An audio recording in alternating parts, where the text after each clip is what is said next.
I would like now to ask you, can you give us a bit of an overview actually of what is the content within this course so that the audience can understand a little bit what to expect? Yeah, so I mean, if you want to go through the kind of content of what to expect in this course, essentially we kind of start with the foundation of, essentially kind of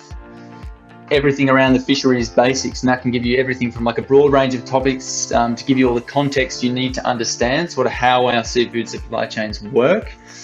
who is producing the seafood and where, how we manage our fisheries, how the state of fisheries and aquaculture has kind of evolved and changed over time as our demands have changed over time,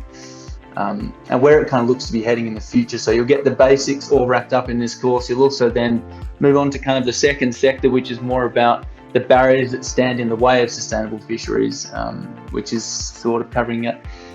I mean, there's a broad range of topics in there, but kind of covering things like illegal fisheries, poor practice, things like seafood fraud, and yeah, generally what's kind of holding our fisheries and aquaculture back from becoming more sustainable. I think that's kind of one of the biggest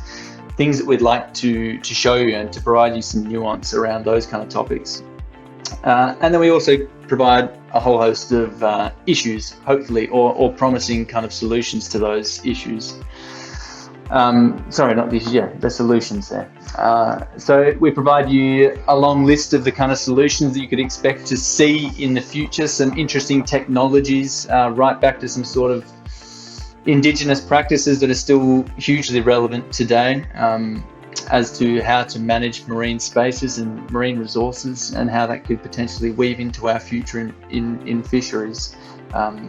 I think most importantly, you'll leave with a general better understanding of how you can kind of personally help to improve the sustainability of our seafood supply chains as just one person with your choices. So you'll leave with some kind of tools as well.